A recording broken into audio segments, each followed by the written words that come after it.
Saya Dadang Rahmat Hidayat, Ketua PD 10 Keluarga Besar FKPPI Jawa Barat.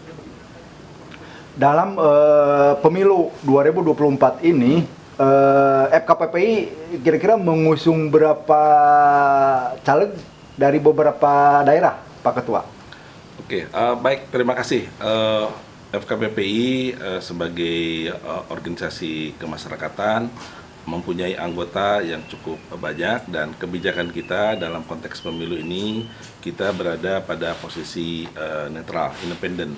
Bukan tidak boleh kemana-mana, tapi semua anggota FKPPI yang berniat untuk menjadi calon legislatif, bahkan nanti mungkin menjadi calon kepala daerah, itu boleh saja, tidak dibatasi harus ke mana aspirasinya. Jadi kita ada di mana-mana, bukan tidak kemana-mana ya.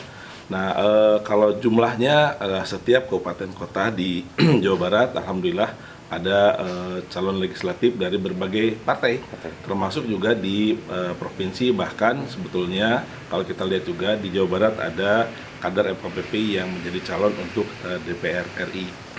Nah, kami dari pengurus daerah tentu berharap bahwa para calon ini bisa optimal melakukan upayanya menjadi legislator nantinya, tentu dengan cara yang cukup baik ya, menyampaikan pesan-pesan atau narasi-narasi kampanyenya, tidak hanya sekedar menyampaikan narasi tanpa makna, tapi juga kami berharap menyampaikan narasi dalam konteks edukasi politik gitu ya, menjadikan masyarakat menjadi pemilih yang cerdas, pemilih yang mampu memilih dan memilah mana yang memang harus dipilih. Nah, termasuk juga dalam Pilpres, tentu teman-teman FKPPI ini kita bebaskan untuk berada pada tim, ya, kalau bilang tim ya, tim ses yang mana silahkan saja, karena sekali lagi kita ada di mana-mana. Kalau orang tua kita itu adalah tidak kemana-mana, ya kan? Gitu, netralnya tidak kemana-mana. Tapi kalau FKPPI boleh ke mana-mana. Yang penting nanti semua teman-teman yang menjadi calon legislatif ini juga bisa menguatkan harmonisasi kebangsaan. Berada di berbagai partai, tapi kemudian untuk kalau sudah jadi, yang dipikirkan adalah bukan hanya organisasinya, bukan hanya partainya, tapi adalah untuk kepentingan masyarakat. Saya kira itu menjadi penting. Oleh karena itu, kami sebetulnya nanti sebelum hari H pemilihan, hari H-nya pencoblosan, kami di Jawa Barat akan mencoba untuk melakukan semacam komunikasi, koordinasi dengan seluruh caleg yang ada. Harapan dari Pak Ketua itu sendiri kepada caleg, mungkin dari Pak Ketua sendiri intinya udah berkoordinasi lah dengan pusat ataupun dengan berbagai daerah. Harapan kepada calon dewan yang diusung oleh FKPPI dengan bendera masing-masing, harapannya seperti apa kepada para caleg itu sendiri, Pak? Ya, seperti yang tadi saya sampaikan, mudah-mudahan mereka bisa berupaya betul ya untuk menjadi legislator. Kami juga berharap rekan-rekan FKPPI bisa saling mendukung, bisa membantu bagaimana caleg-caleg ini bisa menjadi legislator. Sekali lagi dengan cara yang baik. Maka sampaikanlah berbagai program yang tepat, koordinasi, komunikasi, berbagai komunikasi ya, tidak hanya komunikasi media sosial, komunikasi lewat media konvensional, bahkan datang ke rumah-rumah. Saya kira itu menjadi sangat penting, karena masyarakat itu tidak hanya sekedar butuh informasi, butuh butuh janji-janji, tapi juga butuh sentuhan ya. Nah, tentu kami berharap juga tidak terjebak pada politik yang sangat pragmatis lah, yang kita mungkin juga sudah tahu semuanya ya. Jadi politik yang pragmatis itu kalau bisa dihindari, karena walaupun mungkin saja ini bisa menghasilkan, tapi sebenarnya dampak dampak jangka lamanya atau ya itu menjadi berbahaya lah gitu ya. Saya kira mari kita buat edukasi politik yang baik. Pesan kami sih seperti itu kepada teman-teman yang akan menjadi caleg.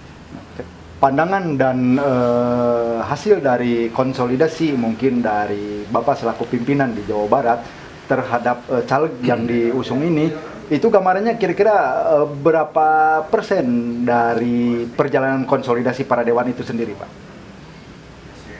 Maksudnya peluang jadinya? Peluangnya. Oh, ya kita kalau soal peluang jadinya memang belum mempunyai data kita. Jadi misalnya gini, caleg di kota atau kabupaten tertentu itu memang belum menyampaikan pada kami sampai sejauh ini seperti apa. Kalau bicara polling mah gitu ya, survei itu pada posisi di mana. Kami belum mempunyai data itu gitu ya.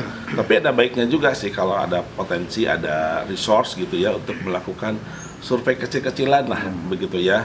Paling tidak daya terima dari masyarakat gitu kan, kalau datang ke satu tempat minimal disapa sudah ada kepercayaan kan begitu. Kalau belum apa-apa sudah ditolak barangkali ya itu harus menjadi istilahnya sinyal begitu ya untuk melakukan upaya yang lebih jauh lagi.